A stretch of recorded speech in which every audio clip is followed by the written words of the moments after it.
굉장히 많은 규례들이 정해져 기록되어 있습니다. 여호와의 총회에 참여할 수 없는 사람들은 어떤 사람인지, 또 진중에서 어떻게 해야 될지, 종에 대한 거, 창기, 남창, 아무튼 굉장히 많은 규례들이 정해져 있는데, 여기서 우리가 몇 가지만 살펴보면, 먼저 9절에서 14절까지의 말씀을 보면 적군을 치러 출진할 때 지켜야 할 내용, 진중에서 어떠한 것들을 지켜야 되는지 이렇게 기록하고 있습니다. 같이 읽긴 했지만 참 재미있는 것 같더라고요. 이런 것까지도 다 지켜야 되나, 전쟁하러 나아가는데 그런 생각이 들더라고요. 그런데 이 일들은 이 당시 전쟁에 임하는 병사들에게 있어서 보편적인 일들이었다는 거예요. 그렇게 쳐친다 할지라도 오늘 말씀해 보니까 화장실 가는 문제까지도 대변도 그렇게 해야 하나는 이렇게 생각이 들 수도 있을 것 같아요. 진영 밖에 변소를 마련하고 또 뒤돌아서 쳐다보면 안 돼요. 뒤돌아서 이렇게 덮어야 되고, 지금 생각하면 공중위생에 참 신경을 썼구나라고 생각할 수도 있을 것 같은데, 이런 사소한 행위로 말미암아 하나님께서 원하시는 것은 무의식 중이라도 자신들은, 이스라엘 백성들은, 또 이스라엘 군대들은 하나님의 거룩한 군대라는 것, 그리고 우리 진중에는 하나님께서 함께 하신다는 그런 자긍심, 이런 것들을 지니길 원하셨다는 거죠. 생각해 보면 전쟁에 나가기 위해서는, 아니 전쟁을 치르기 위해서는 준비해야 될 것이 이것 말고도 굉장히 많았을 거란 말이에요. 그런데 그 가운데에도 지금 지난주 말씀도 그렇지만 거룩을 유지하는 것, 이스라엘 백성들이 제일 중요한 건 거룩이라는 거죠. 그러니까 하나님께서는 이 이스라엘 백성들이 그 전쟁 가운데에도 함께하기를 원하시는데, 만약에 이스라엘 백성들이 구별되지 못한다면 그 전쟁 가운데 함께하고 싶어도 하지 못한다는 거죠. 그러니까 모든 상황에서 하나님이 거룩함을 유지해라. 그렇게 이렇게 그런 의미로 이 전쟁을 앞둔 군인들에게도 그런 명령을 하신 것은 아닌가라고 이렇게 이야기를 하더라고요. 이 말씀을 보면 우리의 삶에서도 마찬가지 아니겠습니까? 계속 반복되긴 하지만 우리의 싸움은 혈과 육의 싸움이 아니라는 거예요. 눈에 보이는 적군과의 싸움이 아니라는 거죠. 이 전쟁에서 우리가 싸우는 이 전쟁에서 중요한 것은 오늘 말씀에서 이 진중에서 이스라엘 백성들이 구별해야 됐던 것처럼 하나님 앞에 거룩함으로 준비되어져야 한다는 거죠.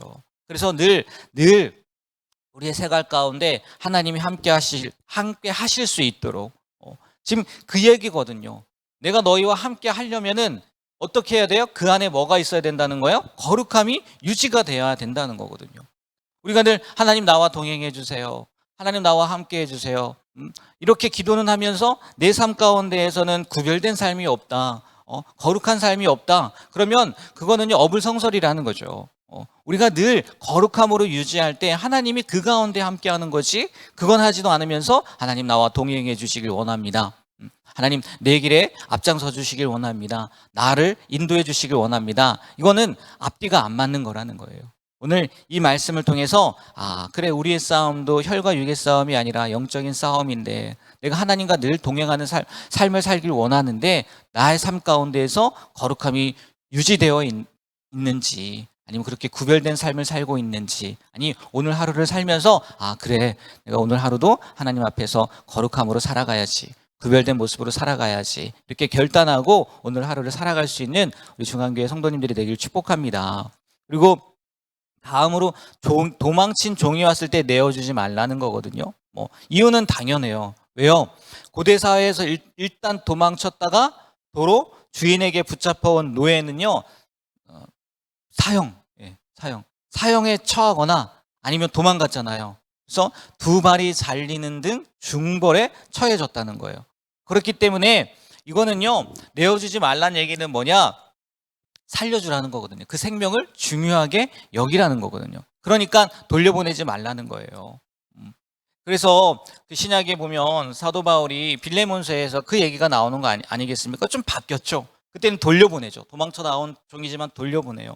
하지만 사도 바울이 직접 편지를 쓰지 않습니까? 내가 이 때문에 만약에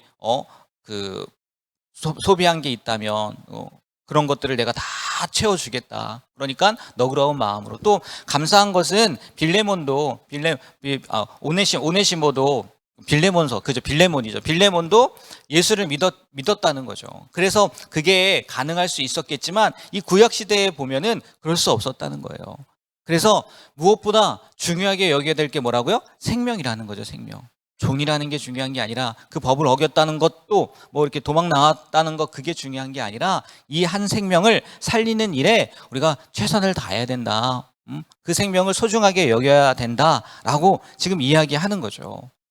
우리도 마찬가지 아니겠습니까? 한 생명이 천하보다 귀하다고 생각한다면 우리가 종된 예수님을 알지 못한 그 생명들을요 구원하는 일에 앞장서야 될 것 같아요. 생명을 소중하게 여기는 삶이라면 이건 뭐 조금 빗나간 얘기지만 그렇게 한번 적용을 해봤고요. 이 다음으로 18절부터 보면요 창기와 남창 그런 얘기가 나오거든요. 근데 18절에 보면요 이런 말씀이 있어요. 남창이 번 돈을 개 같은 자의 소독이라고 이야기를 하는 거예요. 18절 다시 한번 보면요 이런 말씀 있지 않습니까? 창기가 번 돈과 그냥 창기가 번 돈은 그냥 번 돈이라고 얘기하는데 뒤에 보면 뭐라고 해요? 개 같은 자의 소득이라고 해요. 개 같은 자의 소득을 보면 위에 17절에 보면요 그 구별된단 말이에요. 창기와 남창. 정말 리얼하지 않습니까? 이런 사람들의 헌금은요 가증하다라는 표현을 또 사용해요. 얼마나 하나님께서 가증스러우시면 그걸 뭐라고요? 개 같은 자의 소득이라고 표현을 하셨다는 거예요. 아마 여러분들도 뭐 처음 느껴보시지 않았을까 하는데 성경을 보다 보면요 가끔 이러한 표현들이 나와요. 우리 이렇게까지도 표현을 하시네. 거룩하신 하나님께서 어떻게 이런 말까지 사용하셨을까라는 그런 단어들이 나오거든요. 그런데 조금만 생각해 보면 만약 이들이 어떤 서원을 한다든지 아니면 하나님께 드리고 싶다고 해서 그 예물이라고 하죠. 예물이라고 하면 그 예물을 가져온다면 그리고 그것을 용납한다면 그것을 받는단 말이에요. 서원도 받고 그리고 그들이 가져온 예물도 받는다면요. 그 안에는요. 무엇까지도 용납한다는 의미가 있는 줄 아십니까? 그들의 행위까지도 용납한다는 의미가 있다는 거예요. 그렇기 때문에요 하나님은 아예 그런 행위조차도 용납하지 않는다라는 것을 강하게 표현하신다는 거죠. 우리도 살면서 이렇게는 아니지만 선한 목적을 위해서 그런 건데 좋게 되려고 좋게 하자고 그런 건데 하면서 그릇되고 부정한 수단을 우리가 사용하고 또 특별히 오늘 물질에 대한 얘기가 나왔으니까 돈을 벌거나 그런 일들이 생길 수 있단 말이에요. 그럴 때는요 이 말씀이 생각났으면 좋겠어요. 이 말씀이 기억났으면 좋겠어요. 하나님이 기뻐하지 않는 것들은 그 예물조차도 그 물질조차도 하나님 용납하지 않는데 내가 이렇게 돈을 벌면 안 되지. 내가 이렇게 이익을 얻으면 안 되지 라는 말씀이 생각이 나서 멈출 수 있고 또 거부할 수 있고 거절할 수 있는 그런 삶을 살아가게 되길 축복합니다. 정말 그렇거든요. 인간이 이게 연약해서요 돈 앞에 무너질 때가 많이 있단 말이에요. 무너질 때가. 오늘 말씀을 통해서 우리의 삶도 하나님께서 받아주신다는 것, 받으신다는 것. 그래서 우리의 삶부터가 준비되어야 된다는 것을 꼭 기억하셨으면 좋겠어요. 그리고 마지막으로 선한 것을 이행한다는 그 말씀과 또 이웃의 포도원과 곡식밭에서의 그 행위에 대해서 이렇게 그 행위에 대한 규례가 마지막에 나와 있거든요. 뭐 지금은 이런 일은 없지만 이 서리의 개념과 비슷한 것 같더라고요. 네, 여기서 표현하고자 하는 것은 뭐냐면은 가난하고 약한 자들에 관해서 관심과 사랑을 나타내야 된다는 거거든요. 늘 하나님께서요 말씀하신 게 뭐냐면 고아와 객과 가부예요. 힘없는 사람들, 연약한 사람들, 그리고 가난한 사람들, 내 힘으로 뭘 할 수 없는 사람들, 그런 사람들을 하나님께서 꼭 배려하셨단 말이에요. 그런데 오늘 말씀 가운데에서는요 또 그런 얘기도 있잖아요.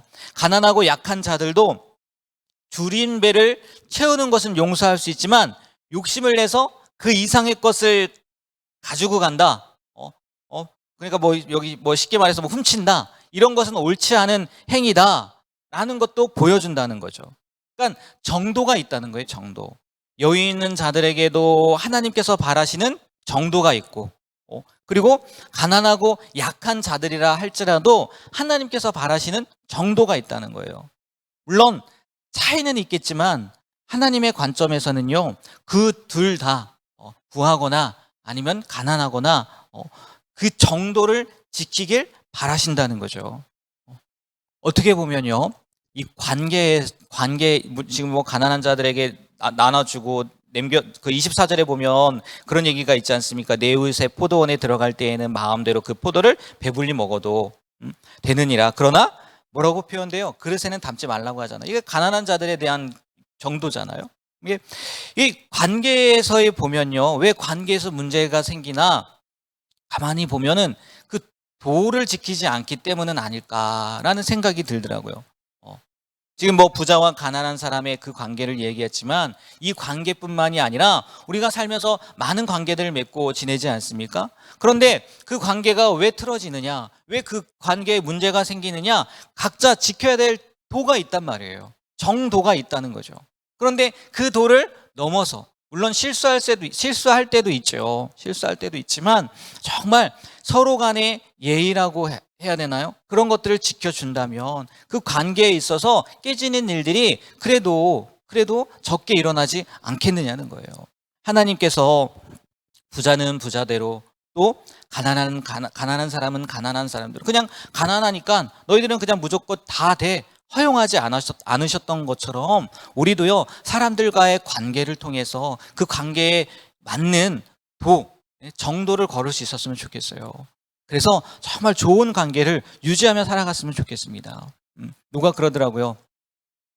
이 세상에서 가장 큰 지옥은요, 그 관계의 지옥이라고 하더라고요. 관계의 지옥.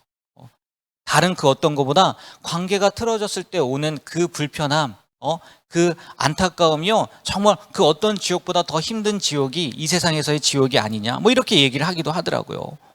뭐 다 동의하진 못하겠지만 어떤 의미에서 보면 맞는 것 같기도 해요. 그렇지 않습니까? 아무리 즐거운 자리에 있다 하더라도 관계가 불편한 사람이 있으면 그 즐거운 자리가 즐겁지 않잖아요. 그렇지 않나요? 그렇다는 거죠. 우리가 오늘 이 마지막 말씀, 하나님께서 부자는 부자대로 여유 있는 사람들은 여유 있는 사람들은 또 가난한 사람들은 가난한 사람대로 힘없고 약한 사람은 약한 사람대로 그가 지켜야 할 도에 대해서 말씀하셨던 것처럼 우리가 사람들과의 관계에서 지켜야 될 그 정도를 지킬 수 있었으면 좋겠습니다. 그래서 늘 우리의 관계가 천국과 같은 관계, 그런 관계로 만들어가는 우리 모두가 되길 주님의 이름으로 부탁드립니다. 기도하겠습니다. 하나님, 오늘도 생명 주시고 또 주님 앞에 나와 귀한 말씀으로 오늘 하루를 살아갈 수 있도록 해주신 것 감사드립니다.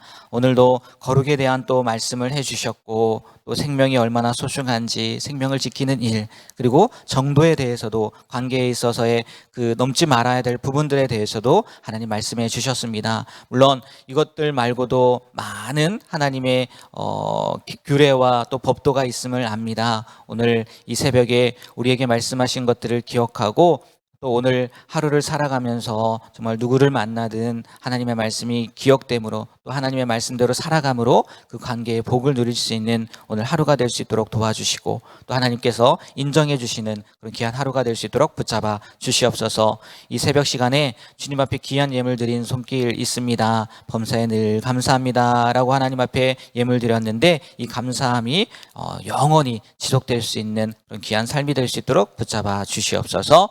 예수님의 이름으로 기도합니다. 아멘.